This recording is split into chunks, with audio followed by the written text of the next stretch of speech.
E aí pessoal, tudo bem? Hoje nós vamos falar desse livro Drawing from Life, do George Bridgman. Talvez seja um dos livros mais completos do Bridgman, cheio de ilustrações, que diz mais de 1000 desenhos e muita informação para o desenho da figura humana. Então vamos com calma, esse vídeo talvez fique um pouco mais longo, mas é bacana a gente analisar esse livro, que é um livro que eu acho que vale a pena ter para quem quer fazer o estudo da figura humana.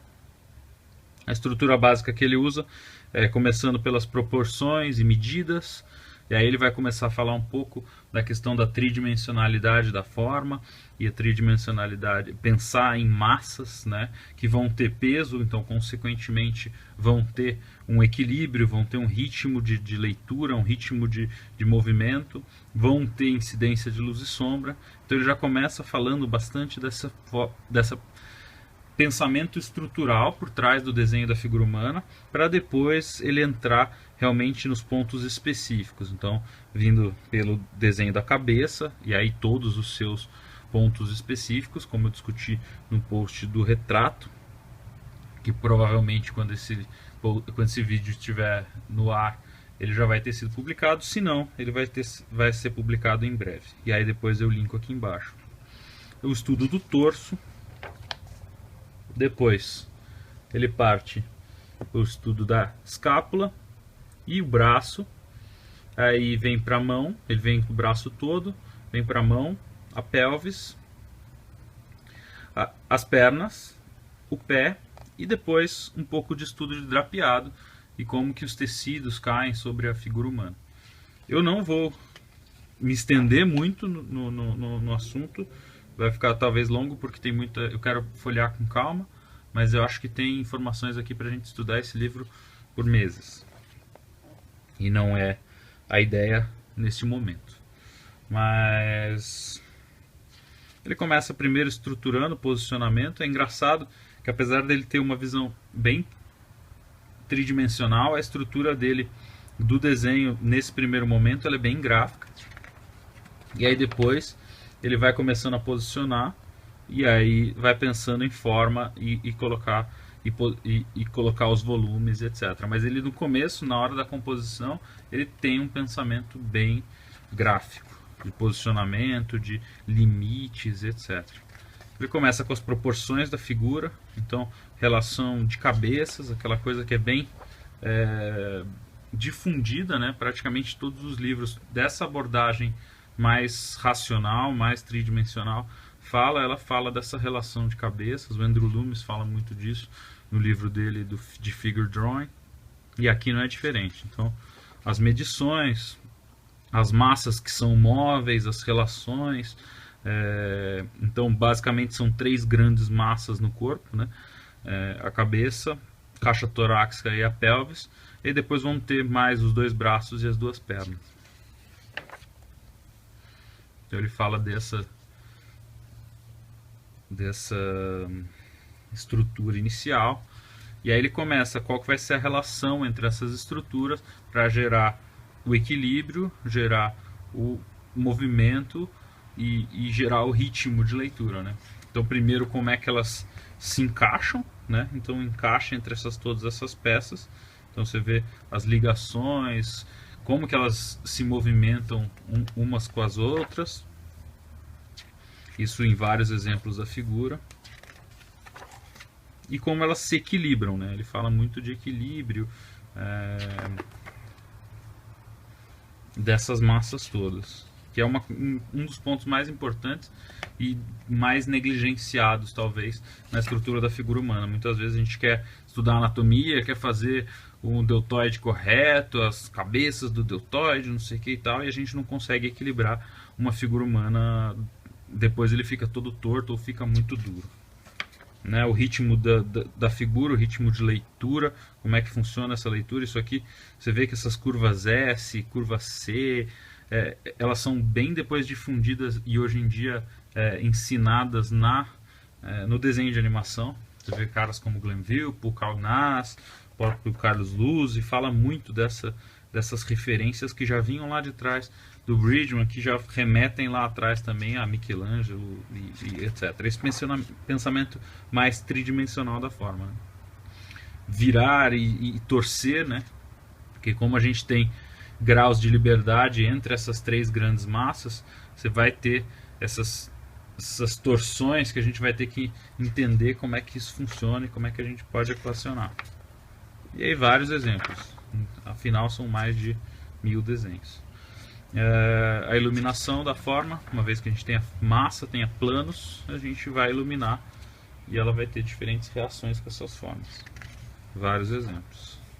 Distribuição das massas, construindo a figura, então uma visão mais construtiva, de usar isso tudo que ele falou até agora para blocar.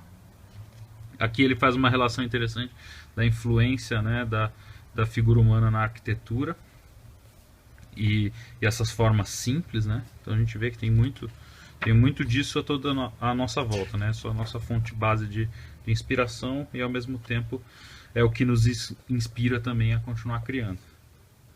Aí ele parte para a cabeça humana, para começar os tópicos específicos. Aí que ele vai discutir todos os pontos que eu já discuti nesse post, da estrutura mesmo. Então pensar primeiro no crânio, osso mesmo, depois começar a pensar na parte muscular que vai criar a cabeça como um todo. Então sempre essa relação de crânio com o resto da cabeça. Aqui uma blocagem um pouco mais bidimensional, como eu falei. Alguns desenhos ele começa por essa estrutura mais bidimensional. A perspectiva da cabeça, outro ponto importante, principalmente desse ponto de vista do desenho tridimensional, para você poder movimentar em todas as direções. Então você tem aqui dentro de um quadrado, ela posicionada dentro de um quadrado, para você começar a fazer todas essas alterações que você quiser. As distribuições de massas da cabeça e sua relação com todos os elementos que a gente falou antes, de equilíbrio, de iluminação e etc. Os planos também vão ser muito importantes na hora de se iluminar a figura. Perfil, olhando em várias direções, aqui ele faz um estudo bem detalhado. As formas arredondadas da cabeça e não só pensando em formas quadradas e colocando dentro de um quadrado, mas sim pensando a ideia arredondada da forma. A construção por cubos também é outra forma de se pensar. Construção oval. Você tem várias formas de pensar, né? Ó, a iluminação da cabeça. Com medidas comparativas para crianças, adolescentes, etc. E como isso vai mudando ao longo do crescimento. Os músculos, mais especificamente. Expressões. E aí ele entra em features, que são os elementos constituintes, que seria basicamente a anatomia e o que caracteriza realmente o rosto, né? Então o queixo, primeiro, como é que ele funciona, o olho, a orelha, os planos da orelha e como estruturá-la, principalmente com relação à luz e sombra, o nariz, a boca e o pescoço e todas as suas ligações com o tronco. Isso aqui tem um outro livro que fala bastante dessa relação mecânica, que eu vou fazer uma análise também, chama The Human Machine, que é também do George Bridgman. Ó, mais ideias dessa parte mecânica.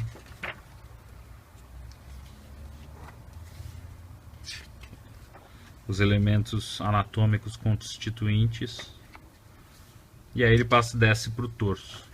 Ele vai começar a fazer a mesma análise também para o torso. Então a análise de massas, a estrutura óssea, estrutura de músculos, o perfil nesse caso, todas as relações, como as coisas se interconectam, se entrelaçam, como a figura se movimenta. Caixa torácica, as costas, os mecanismos, né? Aquela visão mais realmente mecânica de como tudo se entrelaça, tudo se movimenta. Os músculos do peitoral, e aí ele vai falar para cada um dos músculos exatamente essa mesma estrutura. Passando para o braço, ele vai seguir o mesmo raciocínio. Então, ele vai falar de massas de novo, vai falar de estrutura, vai falar de luz e sombra. Vou acelerar um pouquinho para não ficar muito extenso. Então ele vai falar isso para o braço. Todas as relações, movimento. Depois ele passa para o antebraço. E aí aqui é mais complicado ainda. A gente tem relações bem complexas de movimentação, quando você vai girar, como que isso tudo funciona, como que os músculos se relacionam. A posição de pronator e supinator, que vai fazer bastante diferença.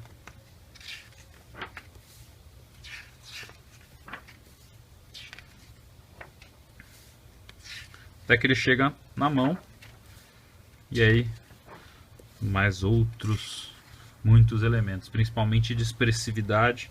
Eu estou fazendo um post também sobre desenho de mãos, que é um dos elementos principais para desenvolver a expressividade da figura,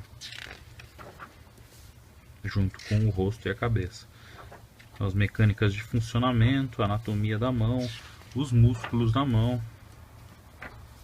visão de trás da mão, mais músculos.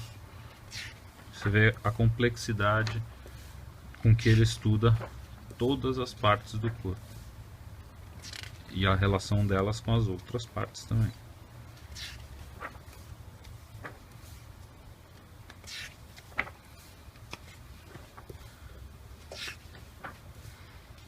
Você vê que realmente eu não estava brincando quando eu falei que dava para passar meses estudando esse livro. Ainda mais se você juntar ele com outras referências, fizer estudos de memória, estudos de aplicação, tentando fazer as suas próprias criações, entendendo realmente como a coisa funciona e tentando replicar. Realmente tem muito trabalho.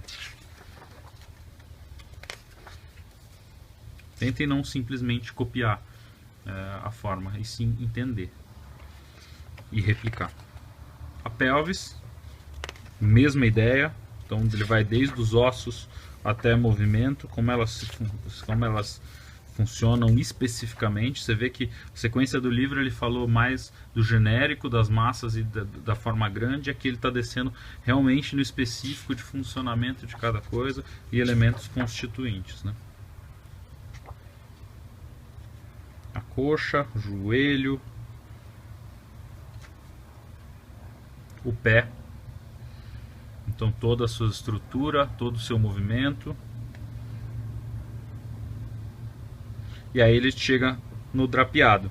Então ele vai falar de diferentes estilos, composição de drapeado, como que se relaciona com a própria figura.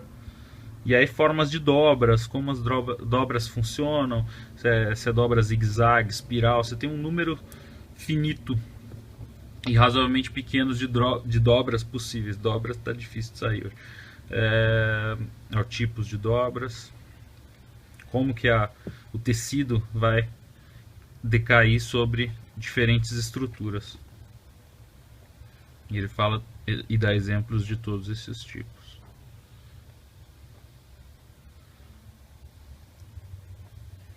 Então é isso.